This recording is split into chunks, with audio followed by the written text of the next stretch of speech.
अमर क्रांतिकारी भगत सिंह, राजगुरु और सुखदेव की याद में अमर शहीदों को सत सत नमन। जी हाँ, अगर आप हमारे चैनल को फर्स्ट टाइम विजिट कर रहे हैं तो फॉलो अवश्य करें, लाइक करें और अधिक से अधिक शेयर भी करें। तो चलिए आज हम बात करने वाले हैं, आज 23 मार्च है, यह दिन भारत के स्वतंत्रता संग्राम के उन 3 वीर सपूतों को याद करने का दिन है जिन्होंने देश की आजादी के लिए हंसते हंसते फांसी के फंदे को अपने गले में डाल लिया था। जी हाँ, शहीद आजम भगत सिंह, शिवराम, राजगुरु और सुखदेव, इन 3 ऐसे वीर शहीद थे, वीर क्रांतिकारी थे जिन्होंने हंसते हंसते फांसी के फंदे को आज के दिन अपने गले में डाल लिया था। 23 मार्च 1931 को लाहौर सेंट्रल जेल में अंग्रेजों ने इन्हें तीनों लोगों को एक साथ फांसी दे दी थी। उनकी शहादत ने पूरे देश में क्रांति की आग लगा दी, आग भड़का दी और युवाओं में स्वाधीनता की तड़प को और उजागर कर दिया और प्रबल कर दिया। भगत सिंह का जन्म 28 सितंबर 1907 को पंजाब के बंगा गांव में हुआ था, जो अब पाकिस्तान में है, जो अब इस समय पाकिस्तान में है। बचपन से ही वे अन्याय के और गुलामी के खिलाफ विद्रोही स्वभाव के व्यक्ति थे। हमेशा अन्याय के खिलाफ लड़ा करते थे, विद्रोह किया करते थे, हमेशा न्याय संगत थे, न्याय का साथ देते थे। लाला लाजपत राय की लाठीचार्ज में लाला लाजपत राय की मृत्यु हो गई थी और उसी का बदला लेने के लिए अंग्रेजों के खिलाफ उग्र बना दिया और उग्र हो गए थे। उन्होंने अंग्रेजों की सेना का कमांडर कह सकते हैं या जनरल कह सकते हैं, सैंडर्स की हत्या कर दी थी और लाला लाजपत राय की मौत का बदला ले लिया था।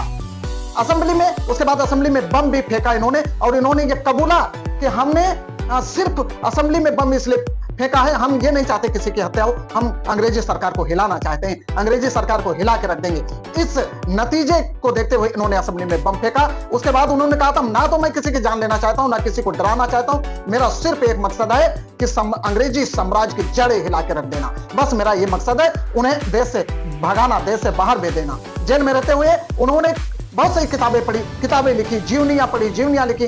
64 दिन की भूख हड़ताल की, जिसमें उनके साथी यतीन्द्र दास शहीद हो गए। फांसी से पहले भी वे पूर्ण विश्वास के साथ एक साथ काम करते थे। उनकी मौत क्रांतिकारी की चिंगारी बन गई।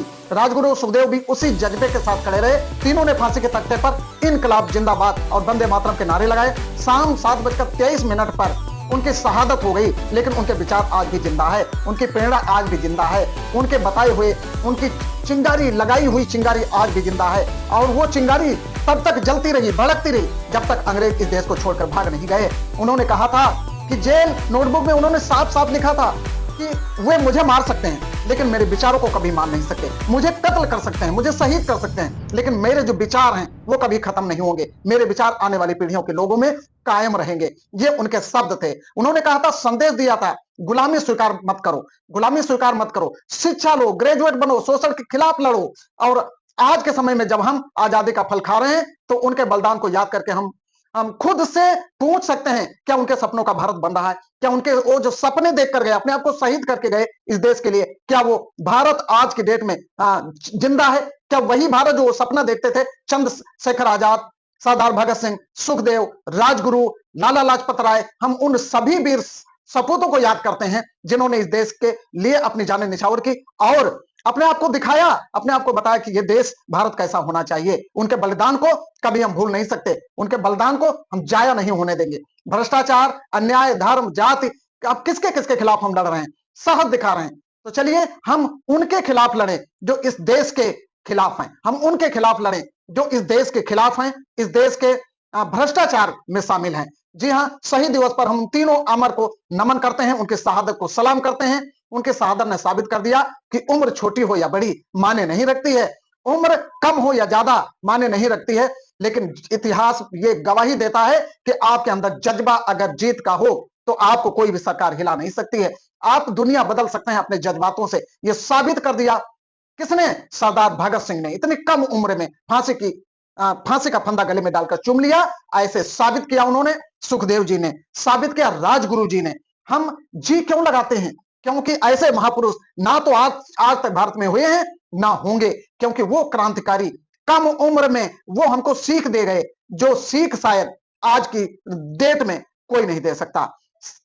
फांसी के फंदे को चूमते चूमते, गले के लगाते लगाते क्या कह गए? सरफरोशी की तमन्ना अब हमारे दिल में है, देखना है जोर कितना बाजुए कातिल में है।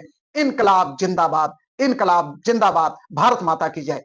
कहते कहते फांसी के फंदे पर चढ़ गए, अपने आप को निछावर कर दिया इस देश के लिए। ऐसे वीर शहीदों को हम नमन करते हैं। इन तीनों को आज के दिन शहीद दिवस के रूप में मनाते हैं। ये शहीद दिवस केवल नाम का नहीं होना चाहिए। ये शहीद दिवस उन सपूतों को याद करके उनका अनुसरण करने का दिन है जो इस भारत के लिए अपने आप को न्यौछावर कर गए। आज 23 मार्च का दिन हम कभी भूलने वाले नहीं हैं। ये 23 मार्च का वही दिन है जिस दिन से पूरे भारत में जितने भी नवयुवक लोग थे, सबकी ब्लड में चिंगारी लग गई, आग लग गई। सब उछल पड़े देश की आजादी के लिए, सब कूद पड़े देश की आजादी के लिए। ऐसे महान सपूतों को, ऐसे वीर सपूतों को हम याद करते हैं, कभी भूल नहीं सकते। जी हां, तो आइए आप सभी लोगों से भी निवेदन कि कम से कम एक लाइक, एक फॉलो, एक कमेंट करके आप बताइए कि आप कितना इन वीर सपूतों को याद करते हैं। आप सोच के देखिए कि उनके बलिदान की वजह से आज हम आजादी का फल खा रहे हैं, जिसकी वजह से आज हम आजाद हैं, आजादी की जंजीरों से जकड़े हुए हैं, आजादी का फल खा रहे हैं, आजादी से पूरे भारत में अपने जीवन यापन कर रहे हैं। तो चलिए एक बार फिर से इन वीर शहीदों को नमन करते हुए हम इस वीडियो को खत्म करते हैं। अब आपकी जिम्मेदारी है कि आप कितना फॉलो करते हैं, कितना लाइक करते हैं और कितना कमेंट और शेयर करते हैं। चलिए, थैंक्स फॉर वॉचिंग। इन वीर सपूतों को एक बार फिर से दिल से नमन। इनकलाब जिंदाबाद। जय हिंद, जय भारत।